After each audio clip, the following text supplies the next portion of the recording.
3 years ago, my son Eric met a city girl in Portland and ended up marrying her. From that day on, his mother from the small town of Willow Creek, became in her eyes that old lady from the sticks. "Grace, please stop coming into the city," she said once over the phone, her voice cold and clipped. "You always smell a little like livestock. I worry it's not good for the baby." Later, my grandson Joshua was born. She didn't even send me a photo. I only found out they were throwing a first birthday party for Joshua because a neighbor happened to mention it in passing. I wanted to be there more than anything. I picked up the phone and called immediately. Her voice on the other end was like ice. "Grace, it's better if you don't come. You wouldn't really fit in with our crowd. And honestly, I don't want things to be awkward in front of our friends." I paused for a few seconds. Said nothing more. Hung up. Then I called Mason, the local livestock buyer. "Come by tomorrow," I said. "Take all the pigs. Every last one."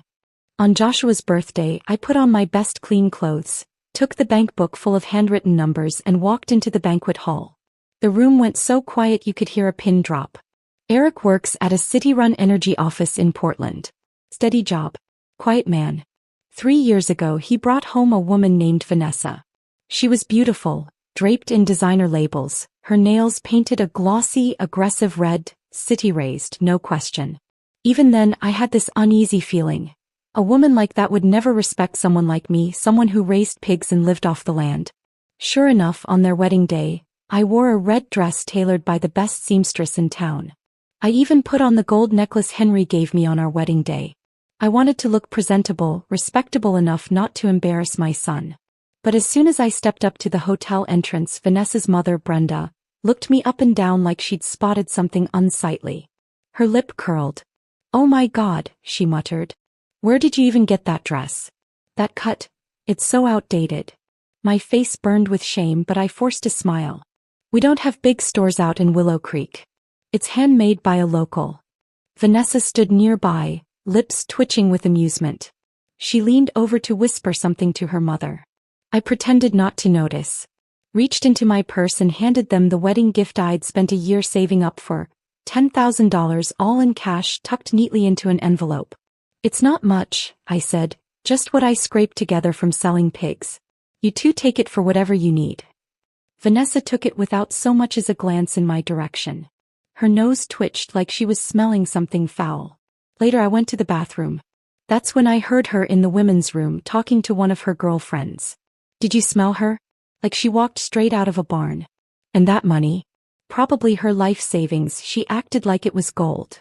I stood frozen in the stall, my chest tight with pain, like every word was a pin shoved straight into my heart. But what could I say? She was my son's choice. That night I told Henry, "She looks down on us." Henry just sighed. "It's their life now. Best not to get involved." I found out Vanessa was pregnant through a phone call from Eric. I was so thrilled I didn't sleep a wink that night. Before the sun even rose, I was already in the garden, picking the freshest vegetables I could find. I packed 2 heavy bags and caught the first bus to Portland. All the way there I kept thinking, what should a pregnant woman eat to stay healthy? Would chicken soup help? Maybe next time I should bring some homemade stew. When I got to their building, I called from downstairs. Vanessa answered in a low voice, but her tone was stiff. "Grace, I just woke up. The doctor said I need strict bed rest during the first trimester. Please don't come up." I said, "I'll just drop the veggies off and leave. I won't stay long." She hesitated, then added, "Grace, coming straight from the farm, your clothes might carry bacteria. It's not ideal for a pregnant woman. Just leave the bags by the door. Eric will bring them in when he gets off work." I paused, glanced down at the clean clothes I'd put on just that morning. Still, it felt like a weight had landed on my chest. "All right then," I said softly. "Take care and get some rest." I placed the bags gently by the door but didn't leave right away. Instead, I wandered near the entrance, waiting around the complex, just hoping to catch a glimpse of my son. Then, out of nowhere, it started to rain. I didn't have an umbrella, so I huddled under the awning of a nearby convenience store. I stood there for nearly an hour. My back started to ache and my legs went numb. Just when I thought about giving up, my phone rang. It was Eric. "Mom, you're still here? I've got a meeting soon. Can we just meet outside real quick?" "Of course," I said without hesitation. Rain or not, I just wanted to see him. When Eric finally appeared, I saw a flicker of guilt in his eyes, but it vanished quickly. He looked rushed, distracted. He checked his watch a few times, then handed me a cup of coffee. "Mom, it's really cold out. Please head home. I can't step away today." I took the cup and glanced down at it, already feeling the chill in my hands. I knew then he was politely pushing me out. 5 minutes later he was gone. I stood there alone in the rain, holding that now cold coffee with nothing left to say. Last year, Eric called to tell me Vanessa had given birth to a baby boy. My hands trembled so hard I could barely pack. I rushed to catch the next bus to Portland. When I arrived at the hospital, I called 3 times before Eric finally came downstairs to meet me. "Mom, Vanessa just gave birth. The doctor said too many visitors aren't good for her recovery. Once she's feeling better, you can come meet the baby." I nodded. "That's fine. I'll just wait in the hallway. Even seeing him from a distance is enough." I sat there the entire day. Eventually, I caught a glimpse as a nurse carried the baby down the hall for a checkup. Chubby, pale skin, beautiful eyes. He was absolutely precious. That night, I stayed in a cheap motel next to the hospital. At dawn, I hurried back. Vanessa had been moved to a regular room. I stepped in, just hoping to hold my grandson for the first time. "Grace, don't touch him," Vanessa suddenly shouted, startling me. Before I could react, Brenda swooped in and snatched the baby from my arms. Her voice was sharp as a knife. "Have you washed those hands? Properly disinfected? You've been around livestock." I looked down at my hands, scrubbed raw, covered in calluses. "I did wash them. They're clean. I swear." Brenda rolled her eyes. "People from the country don't know a damn thing about hygiene. Raising a baby here isn't something just anyone gets to do." I stood there, my hands stiff at my sides, feeling ashamed for the first time of how rough and red they were. As if the decades of work they'd done were suddenly something to hide. Eric said nothing. His eyes darted around the room, refusing to meet mine. He looked like a schoolboy caught cheating on a test.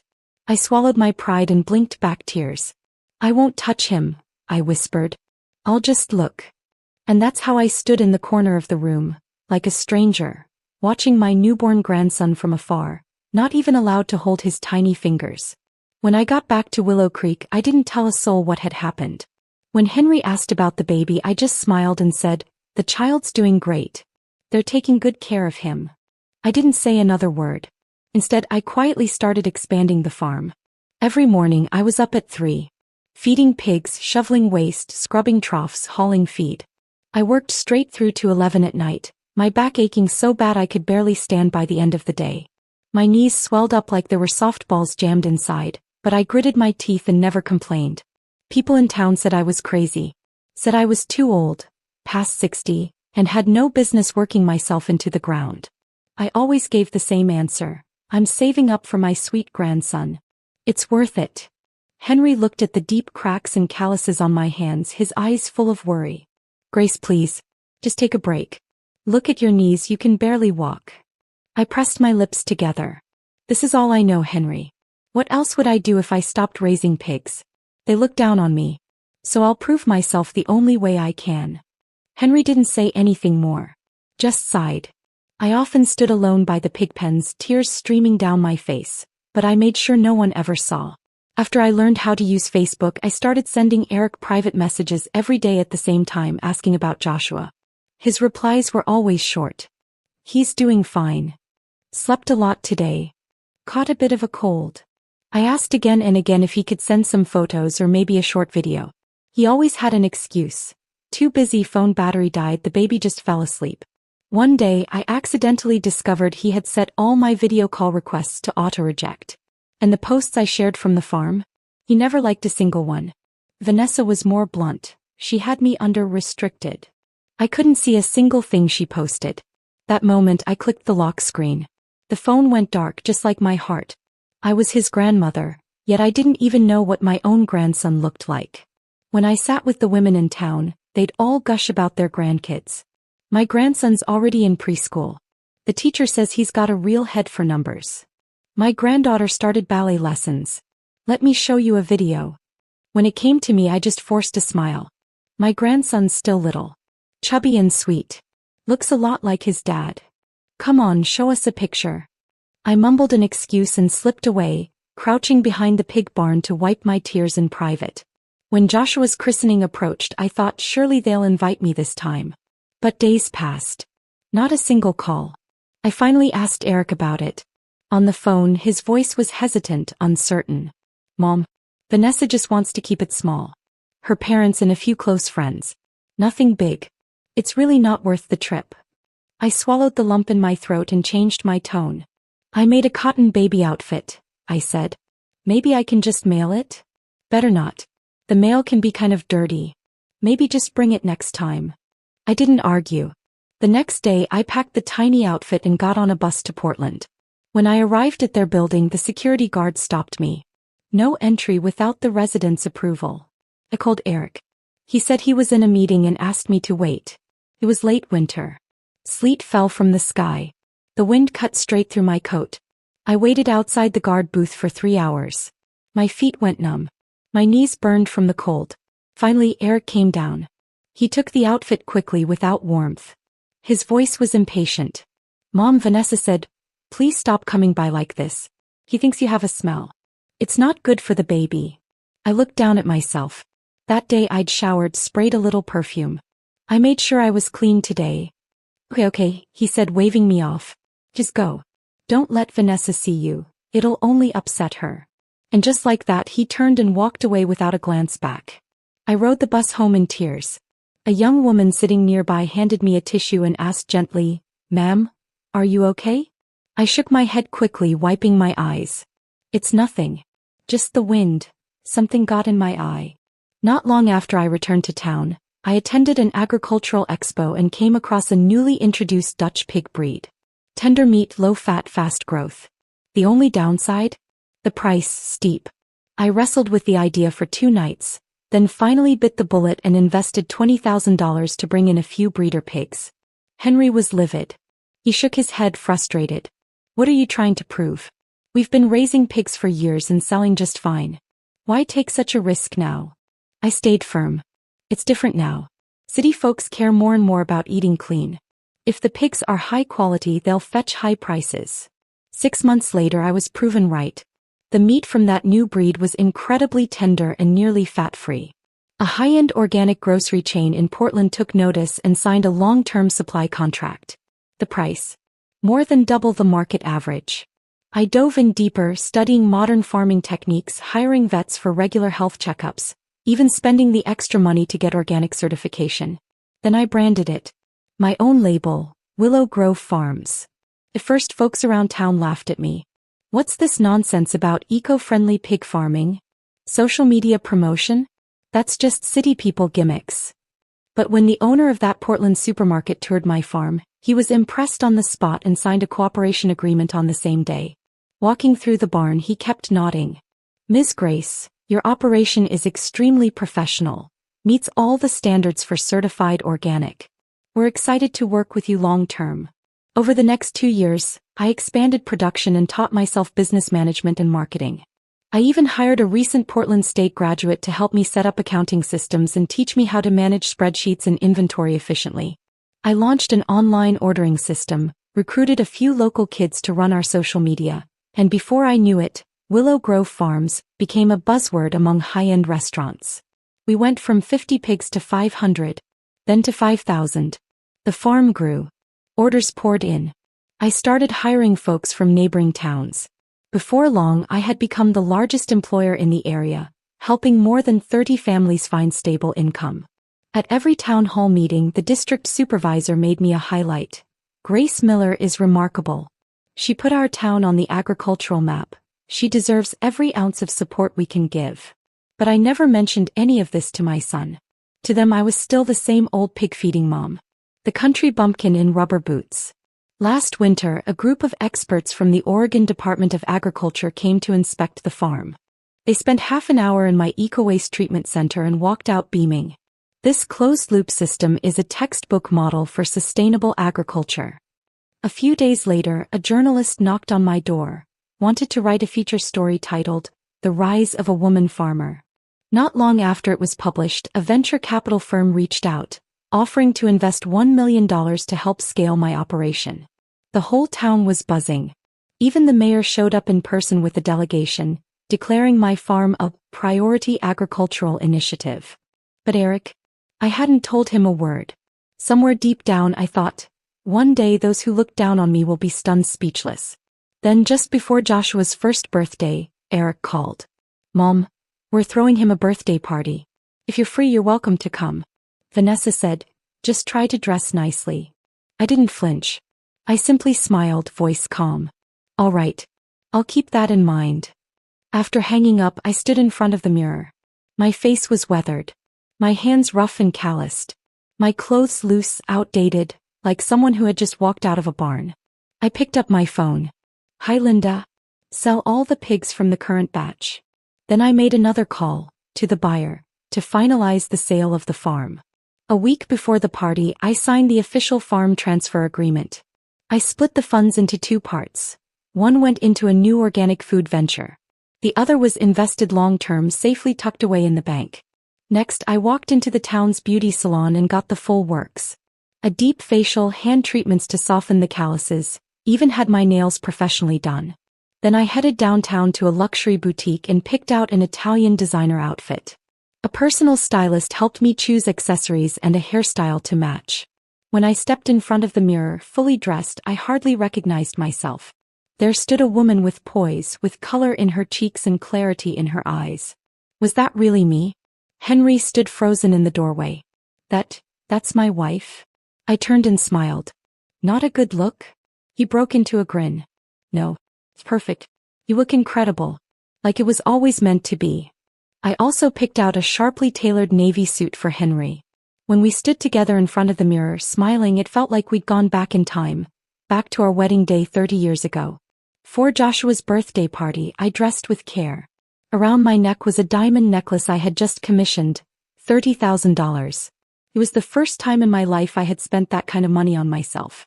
As soon as I reached the entrance of the banquet hall, I heard Brenda's voice booming like she'd grabbed a microphone. Well, look who showed up. Who thought it was a good idea to let the farm woman in here? Hope that animal stench doesn't ruin the appetizers. Vanessa's father, Gary, gave me a passing glance full of disdain and muttered, Your son's sweet, bringing his mother along like that. She didn't come empty-handed, did she? I smiled faintly. Said nothing. Eric's face turned beet red. He mumbled, Brenda, Gary, enough please.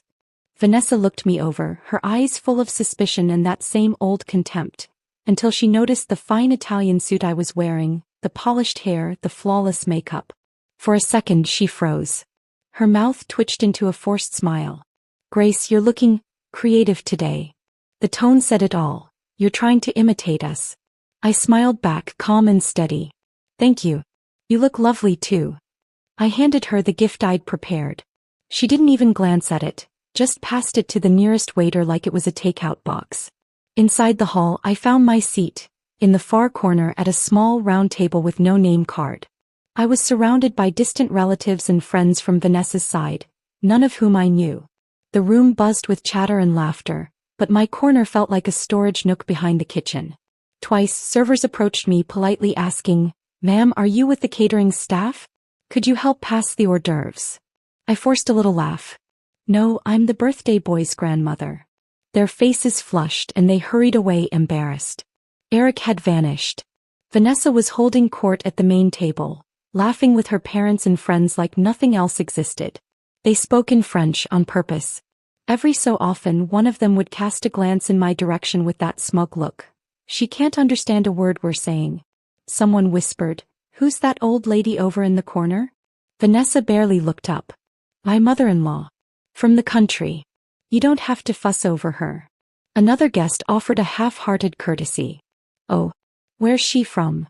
I opened my mouth to respond, but Vanessa cut in. Some tiny place called Willow Creek. You've never heard of it. They raise pigs, grow vegetables, that kind of thing. The guest nodded, lips curling into a mechanical smile. Well, that's charming. Then turned away to refill their champagne. I sat up straight in my chair, back stiff, hands resting quietly on my knees. My expression was calm, like still water. As I was waiting for my moment. The ceremony began.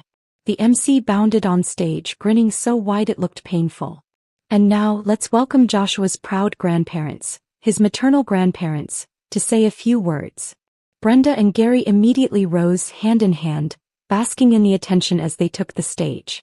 "We've prepared a special gift for our grandson," Gary beamed. "We've opened a $20,000 fund in his name, to help him grow up healthy and strong." Applause swept through the room.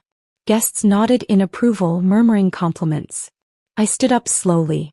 From my handbag I pulled out a thick folder and a bank book, then made my way toward the stage. The murmuring in the hall grew louder, curious, confused. Vanessa's face drained of color. She leaned toward the MC and whispered urgently, "End it. No. We don't need anyone else going up there." The MC hesitated, clearly uncomfortable, but didn't dare stop me. He gave a strained smile. Ma'am, and you are?" My voice was calm and unwavering. "I'm the boy's grandmother. From Willow Creek. Yes, I raise pigs. And today I'd like to give my grandson a gift." Vanessa's smile contorted, more painful than polite. "Grace, that's not necessary. We've already received gifts, thank you." I didn't respond to her. I stepped toward the microphone. Every eye in the room was fixed on me. For a moment the silence was so sharp, you could hear the squeak of a server's cart rolling across the floor. I stood at the front, lightly tapped the microphone and spoke in an even, unhurried tone. "I'm Joshua's grandmother. Yes, I'm from a farm. These hands of mine have raised pigs and tilled soil." A wave of murmurs rippled through the guests. Some chuckled. Others whispered behind their hands. I scanned the room. Brenda was smirking. Vanessa was scrolling on her phone. Gary looked like he'd rather be anywhere else. I paused, drew a breath and continued, steady but firm as steel. "Today I just wanted to share something small. I've recently sold the farm I built with my own hands, Willow Grove Farms." I opened the folder and held it up for all to see. The bold print of the contract figures stared back at the audience. With complete calm I lifted the purchase agreement high into the light. "This is the signed transfer of ownership for Willow Grove Farms. Total sale amount, $1.2 million. The room went dead quiet. Even the piano player missed a note. Gary scoffed. "You've got to be kidding. Pig farmer. Signing $1 million contract." Brenda let out a huff. "Probably fake. Anyone can print a sheet of paper." Vanessa leaned toward the MC, her voice sharp and panicked. "Cut her off. No. This is humiliating." I didn't even look their way. Instead, I pulled another set of papers from my bag and held up a slim bank ledger. "This is the education trust I've established for my grandson Joshua. $100,000. Set aside for his future should he ever wish to pursue school." I paused again, sweeping my gaze across the stunned faces. The MC stood frozen, completely lost for words. A hushed wave of chatter spread across the crowd as people reached for their phones, searching Willow Grove Farms in real time. Then someone stood up, shouting from the back. "She's telling the truth. I read about the farm sale on a business site last week. There was an interview with her." Gasps and excited murmurs filled the air. Brenda's smile froze on her face. Her lips twitched awkwardly. "That can't be right. Maybe she mortgaged her house for the money." Gary, fuming, marched toward me and tried to snatch the papers. "Let me see that. There's no way someone like you made that kind of money." I calmly pulled the documents back. "Sorry. That's not something for you to touch." His face flushed red and a few guests stepped in to stop him. Vanessa stood stiff, her jaw clenched, eyes darting. You can't be serious. You've been raising pigs your whole life." I turned to her and smiled gently. "That's right. I raise pigs. You've all said I'm dirty, backward, uneducated. But it was those dirty pigs that fed dozens of families and turned me into the kind of woman you never believed could exist." I glanced at Eric. He stood frozen beside his chair, face flushed, shoulders locked, not knowing where to look. "I could have stayed silent," I said. "But you invited me here today to be humiliated. So I figured, why keep quiet?" I pulled the mic a little closer. "I'm Grace Miller. From Willow Creek. A farmer. A pig-raising old woman. And I'm expensive." The room fell into complete silence. Then from the corner a young man began to clap. Others joined in, the applause rising in waves like an oncoming tide. I gave a slight nod, a calm smile, and turned to leave the stage. Just then Brenda hurried toward me, her tone flipped like a light switch. "Grace, we've always admired you. You're such a strong role model for women. Really inspiring. Gary followed, all grins. Let's stay in touch, yeah? We'd love to have you over for dinner sometime. Vanessa forced the words through gritted teeth. Grace. There's been a misunderstanding. Let's not hold on to the past, okay? I stopped walking. Looked at them all, one by one, as their faces strained into warm smiles that didn't reach their eyes. You called me dirty. You said I was an embarrassment. You said I was lying. And now you want to cozy up to me. I stepped forward, my voice soft. But each word landed like a hammer. Do you deserve that?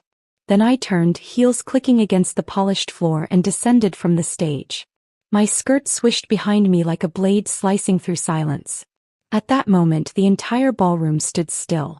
The three of them, Brenda, Gary, Vanessa, left standing like wax figures, frozen under the weight of their own disbelief. After the party ended, Henry and I didn't linger for photos or polite goodbyes. I told the driver to take us straight back to the hotel. When I peeled off the expensive outfit, all I felt was relief, like I was finally breathing in clothes that fit my real skin. The next morning, Eric was standing outside our hotel. No phone call. No text. Hands shoved deep into his coat pockets, shoulders hunched like a schoolboy who'd been caught cheating. I opened the door and looked at him. I didn't say a word. He kept his gaze low. Mom, I'm sorry. About yesterday. So I said nothing. I was so wrapped up in what Vanessa thought, in being accepted by her world. But yesterday I realized, the only one I was ashamed of was me. I leaned back into the couch, my eyes falling on the paper bag in his hand. He placed it carefully on the coffee table. His voice was tight. I made breakfast. Myself. It's not store-bought. I don't know if you'll want it. Henry stood, picked up the bag, gave a quiet nod. Thank you. I didn't take it. I looked at Eric. You want me to forgive you? He nodded. Like a child. I smiled, soft but firm. I can forgive you. But I'm not going back to being the mom who waits around hoping you'll come home. He blinked. Stunned. I'm not your footnote. I have my own name. My own land, my own business, my own worth. If you want to see me again, don't bring breakfast. Bring a photo of Joshua. Then I stood and opened the door for him. He lingered at the threshold, eyes misty but smiling, tentative. I'll bring the photos, Mom. I promise. When the door clicked shut behind him, I knew I had finally stepped out of that lonely corner, right into the center of the light. I didn't return to the old farm in Willow Creek. Instead, with support from the state agricultural program, I invested in launching a women's agricultural innovation cooperative. I called it Sunroot Sisters. For the first time in my life, I wasn't building something for anyone else. I was building something for me. Part of the money from the farm sale funded classrooms, an organic garden, a craft workshop. I hired a legal advisor to help women in town with land disputes and asset protection during divorce. Those neighbors who used to whisper behind my back, now they came knocking, asking how to write a business plan. Every Tuesday afternoon, a circle of young moms and older women would gather on the lawn, listening as I taught them how to turn 1 acre into a livelihood, how to turn a side hustle into a real business. Henry built me a podcast booth on site, and together we recorded every story, every lesson, sharing it with women who needed to hear it. American Country Living ran a feature on me. The headline read, "From Pigpen to Power, the woman who took the stage." During the interview, the journalist asked, "Grace, if it weren't for that birthday party, would you have told them about your success?" I shook my head. No. Then why did you finally speak up? I smiled. Because sometimes it's not about wanting to speak up. It's about needing to. Otherwise, people will keep thinking you're just that quiet little pig. Henry was slicing an apple beside me as I spoke. He chuckled softly. You know, these days you talk and people freeze like they just saw lightning. I looked back at him. I used to stay quiet because I thought it wasn't worth it. But now I know, every word I say, every decision I make, it's worth something. After our weekly sessions, the women would often hang around asking questions. One young woman once pulled me aside and whispered, "Grace, now that you have money and respect, do you still ever feel lonely?" I paused, thought about it, then answered honestly. I used to feel lonely because no one ever listened when I spoke. But not anymore. Because now I'm finally speaking in my own language. One evening, I sat alone on the bench near the greenhouse, listening to the crickets, feeling the soft hum of dusk. Then I heard footsteps. Eric was back. This time he didn't bring breakfast. He brought Joshua. The little boy could walk now, ran up in overalls, big eyes wide as the sky. Grandma. His voice was small, unsure but not afraid. I knelt down and wrapped him in my arms, eyes burning, but for once the tears didn't fall. That night Henry poured me a small glass of whiskey. "You've fought hard enough for one lifetime," he said softly. "From here on out it's time to live for yourself." I raised my glass, tapped his gently. "To the woman who walked out of the pigpen. And to the woman who'll never bow her head again." Out in the distance the lights in the greenhouse still glowed, soft, steady. Like all the tears I'd ever shed. Like all the fire I'd ever carried. Gentle now but no longer controlled by anyone else. At last I had become the kind of woman who could applaud for herself. That night at the party, I stood frozen in the middle of the banquet hall as my mother walked up to the stage, slow, steady, composed. My heart pounded in my chest, palms slick with sweat. She wore a tailored navy pantsuit I never would have imagined her picking, a touch of makeup, and her hair swept up in a clean, elegant knot. And yet, despite how different she looked from the woman in my memory, the one hunched over the laundry basin outside the pigpen, hands cracked and calloused from labor, I knew she hadn't changed. I had become distant, cowardly, willfully silent, and in that silence, I had become part of the cruelty. 3 years ago, I brought Vanessa home for dinner. She stepped through the door and immediately wrinkled her nose. "Does your house always smell like this?" I said nothing, just cracked a window open. Mom pretended not to hear. She even cooked 2 extra dishes, her best ones. At dinner, Vanessa took one bite of the stewed beans and muttered, "It's way too salty." I kept my head down and kept chewing, pretending I didn't hear that either. Even then, I knew Vanessa and my mother would never get along. But I played dumb, tried to straddle both sides. After we got married, Vanessa told me she didn't want my mother visiting. "She dresses like a relic from the past," she sneered. "And she always smells like livestock." I didn't stop her. I even stood beside her as we called Mom. "Maybe don't come," I said coldly. "The air in the city isn't good for you." I still remember that silence on the other end of the line. The pause. The forced smile in Mom's voice when she finally said, "All right, take care of yourselves." I was an accomplice. I knew how Vanessa and her mother mocked my mom behind closed doors. I knew they laughed at the clothes she mailed us, the photos she shared, the way she pleaded just to see her grandson. And every time I said nothing, it was a knife in my mother's back. But that night, under the glow of chandeliers, my mother stepped onto the stage and announced the $1.2 million sale of Willow Grove Farms like she was made of steel. I was stunned, ashamed, speechless. Gary scoffed. "You've got to be joking." Brenda snorted. "Obviously fake." Vanessa leaned in, hissing at me. "Go up there. Get her off that stage." But I didn't move. I couldn't. Then Mom pulled out the second folder, an education trust fund. $100,000 for Joshua's future, she said. I watched Vanessa's eyes change. It wasn't awe. It was greed. "You knew about this?" she whispered to me. I shook my head. Her jaw tightened. "Can we access it?" She said we, but I heard it clearly. She never saw my mother as family. Just a bank account. And then it all came rushing back. Mom's meals, her handmade blankets, the gifts she sent, the texts, the voice messages, the photos all ignored, blocked, discarded. I was the one who told her the farm was too full of bacteria. I was the one who made up the doctor's advice not to visit. I was the one who physically kept her from our door. And she still stood on that stage and said, "I'm from the country. I raise pigs. But I'm also very expensive."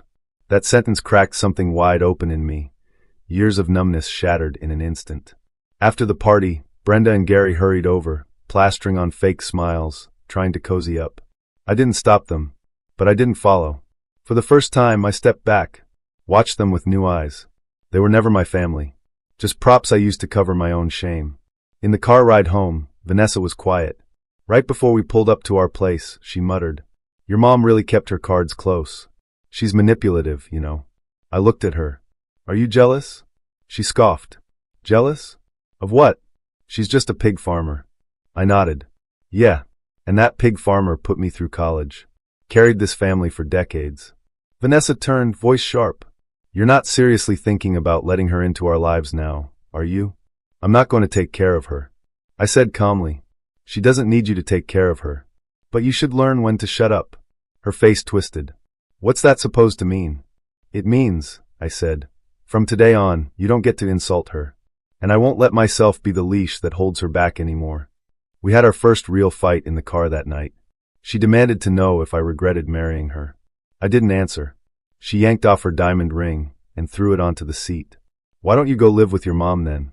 I finally see you for who you are. I didn't say a word. Just turned my head and stared out the window at the banquet hall, still glowing with soft light behind us. I didn't go home that night. Instead, I sat in the lobby of her hotel waiting. At 5 a.m, I walked up to her door and knocked. When she opened it, I couldn't lift my eyes. I couldn't breathe. She looked at me and waited. And I said, Mom, I woke up. I know it's late. She didn't hit me. She didn't cry. She just nodded once. Late is still better than never. A few days later, Vanessa filed for divorce. She said she was done with this family flipping upside down. Said she wasn't going to live under the shadow of a pig-farming old woman. She handed me a list, houses, accounts, every asset neatly itemized. Said she was willing to walk away with nothing, as long as Joshua's education trust is transferred under my name. I laughed. A bitter, broken laugh. You don't deserve it. Then I signed the papers. Let her go. Threw out every last shred of the illusion I had tried to protect for years. Afterward, I took Joshua to see Mom. She was in the greenhouse, sitting beneath a string of hanging lights, surrounded by young women as she taught them how to manage livestock costs. I walked over with my son in my arms. Mom, I said, he knows how to say Grandma. Joshua looked up at her with wide eyes and a shy smile. Grandma. Her eyes welled up, but no tears fell. She just gave the faintest nod. Quiet. Steady. And in that moment, I understood something. She hadn't waited for us to turn around. She had walked far enough forward that she didn't need our validation anymore. And now, finally, I had the chance to start learning how to be her son.